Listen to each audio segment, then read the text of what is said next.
November 12th. Jeremy and I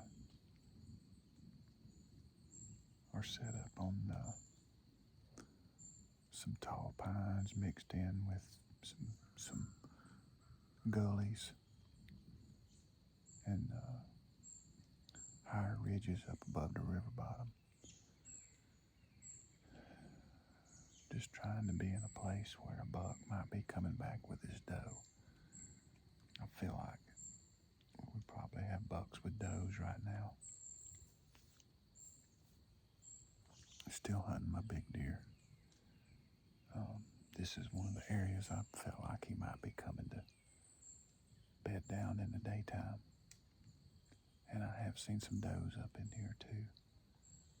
So we got southwest winds, which is what we haven't had in several weeks. So that's really what put me up here. I didn't want to get down there with these southwest winds. So just seeing if we can catch them coming up, slipping up in here. There's a lot of little ditches, little small thick areas with cedar and some undergrowth, sweet gum, and various younger trees in these pines.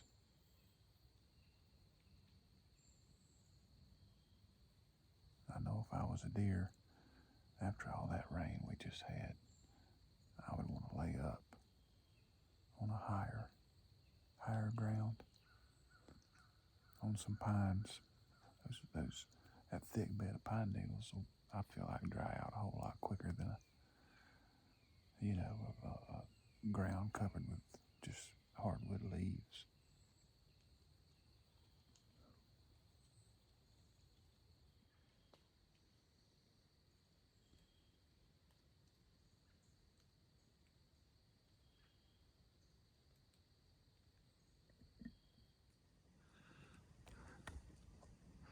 Well, my buddy Jeremy's done it again. I don't know what he shot, but I was on my way down and he shot. I told him last time. I tell you, I think I'm gonna have to start charging him. No, I'm just kidding. I love putting people on deer. We'll head up here and see what he's got.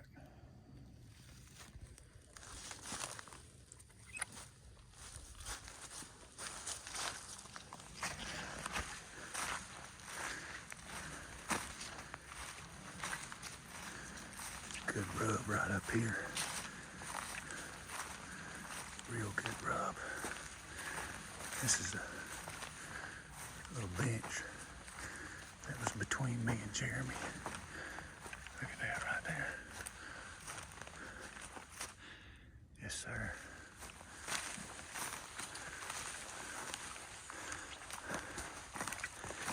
If Jeremy wouldn't have been sitting right here, finally by myself, I was gonna sit up here one morning, but I wanted to let him have it.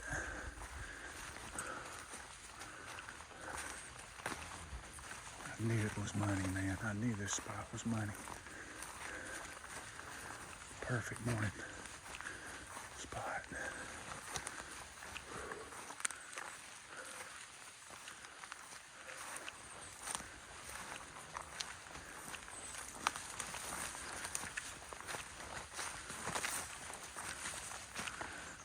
There's my boy up there.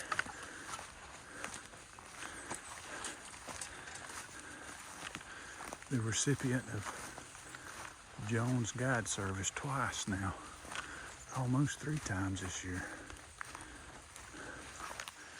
He's looking over in that edge I told him the deer might travel. A little strip of shorter pines right over there in these taller pines. I felt like a buck might use to cross right here, cross over this top. They like to stay in the thick.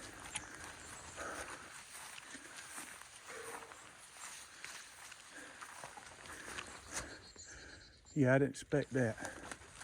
I said, I didn't expect that. Boy, I about jumped out of my britches.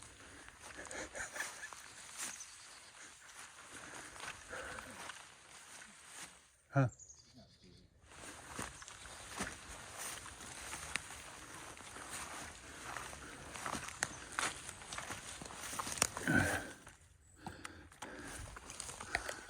All right,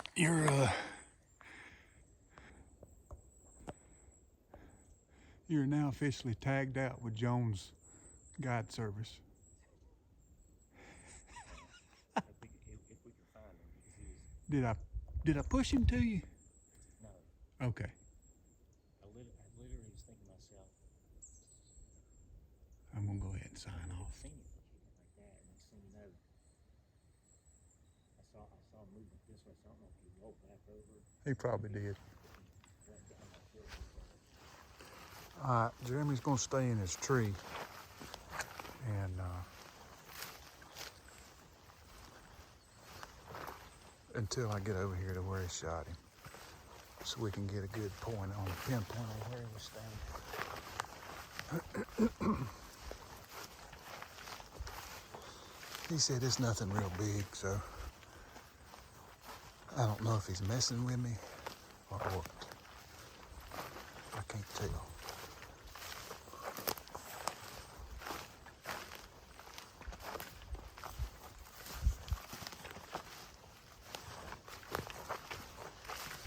Turn around, see which way he's going to direct me. Okay, this way.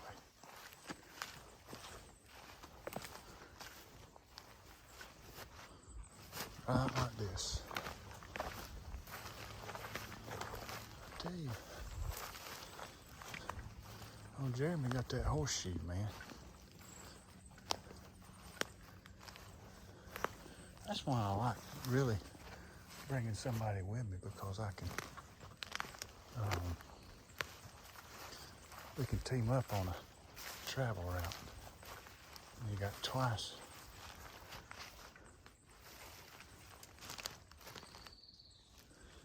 You got twice the chance of being successful.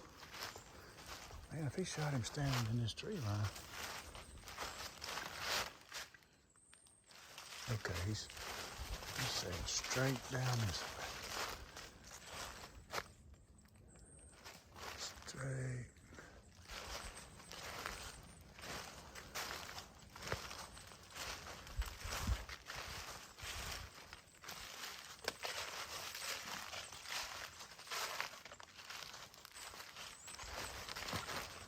He must have run a little bit. I ain't seeing nothing. Said he knocked him down, saw him flop. He's probably down in this. Tell you where he's probably at. In a deep ditch, you know, on our luck.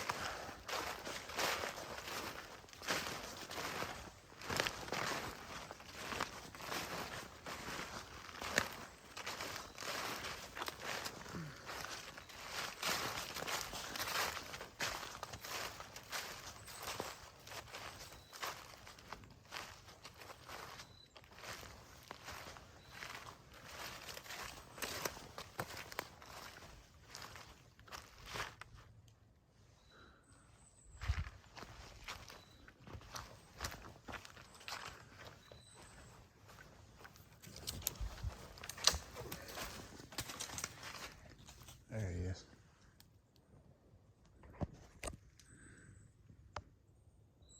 You tried to get in that ditch, didn't you, boy?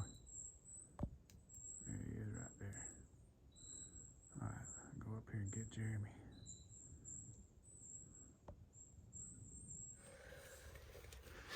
Well, Jeremy Ceferano has struck again, if I said that name right, and I probably didn't.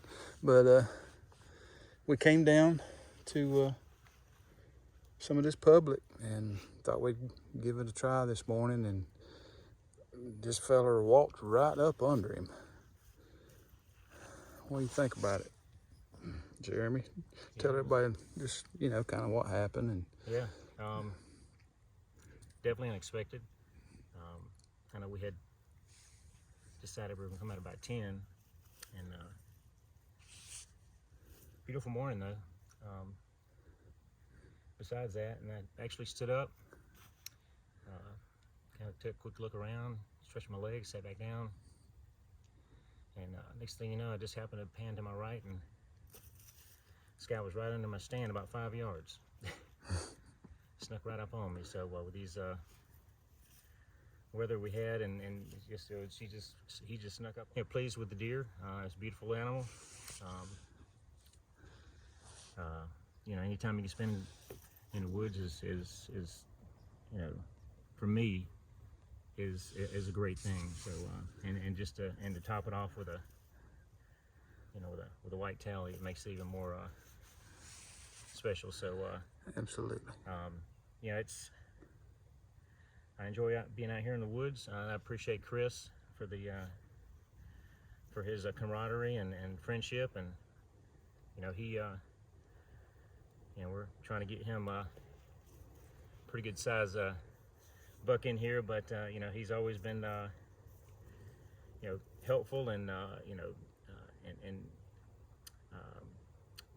even when I'm able to harvest something, he actually enjoys seeing that as well, and joins in the harvest as well. So I appreciate that very much, and being able to come out here and have a buddy to hunt with, that kind of thing. So again, Sumter National Forest, deer out here, you just got to put your time in, put your boots on the ground, and you got to be in the woods. So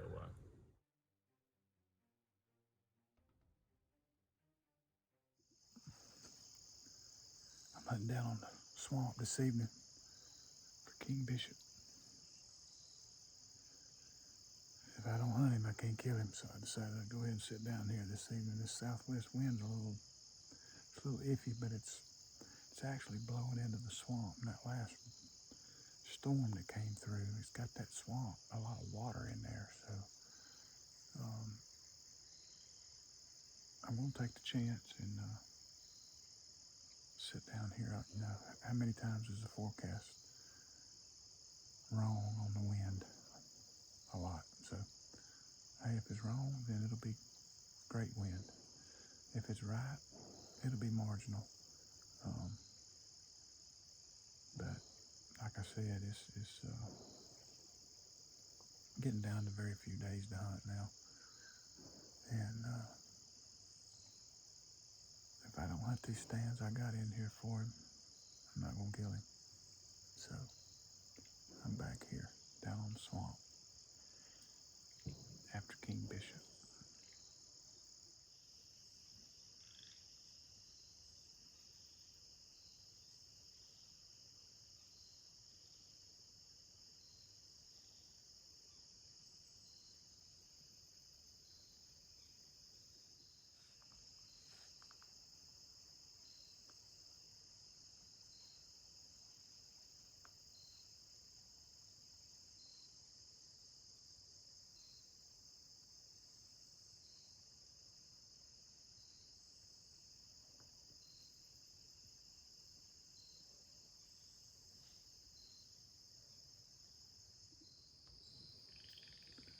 Let's get on down to about prime time this evening, about 3:45.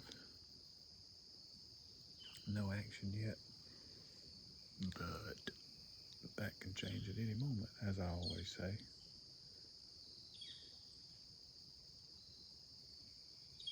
Sprinkled a little bit a few minutes ago, but didn't last but just a couple minutes.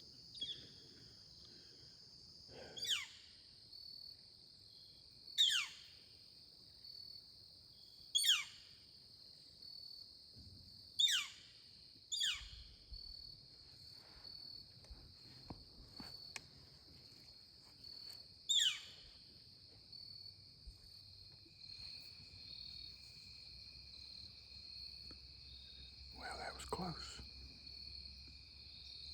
That was real close.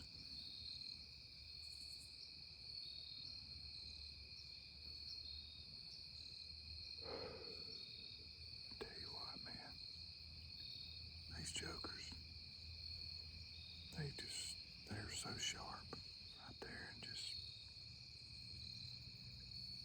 guess he heard my rifle sling slide on the arm pad when I picked up my rifle. I'm going to try to slip out of here super quiet with no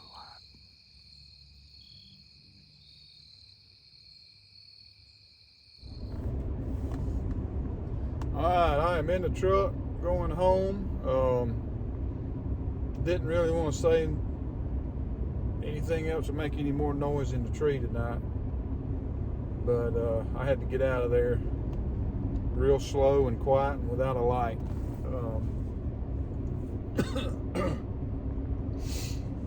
I'm closing in on that big deer. What happened tonight, I mean, you see it in the video. I have no explanation. The deer was walking with the wind to his back. He didn't smell me. The tree I was in, I had plenty of cover and I was up high enough. He didn't see me. He actually had his head down feeding there for a second. And then when he took those few steps and got behind that tree and dropped his head again, he went to go feed again. And after that, when he never came out from behind that tree, the deer vanished. I've heard people say, and I believe it, they got a sixth sense. It's not the sight, it's not the smell, it's not the hearing. They have another sense, I swear. I think that they can just sense danger. They sense the presence of a predator because everything was perfect. I had probably an 8-mile-an-hour wind, and he was walking with the wind to his back.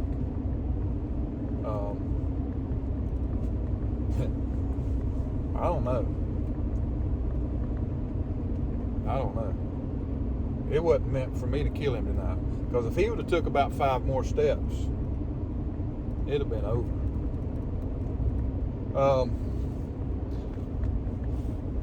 I got really bummed there in the tree for a minute, but I got over it pretty quick because I was like, you know what?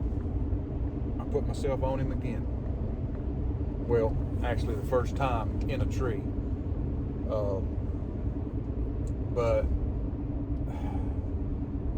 he did that within 10 minutes of the last time I got him on camera walking through there. So that deer, when that deer comes across that bottom, he does it at about the same time. That's another thing I'm sticking in my hat about this deer. So the saga continues for King Bishop. I feel good about, if there's anything to pull positive from the whole encounter, was I did not blow him out of there to make me feel, oh well, it's over, he'll never do this again, he's on to me. I don't think he knew what he sensed. I just think his senses told him he needed to go the other way. That's all I got. That's my story, and I'm sticking to it.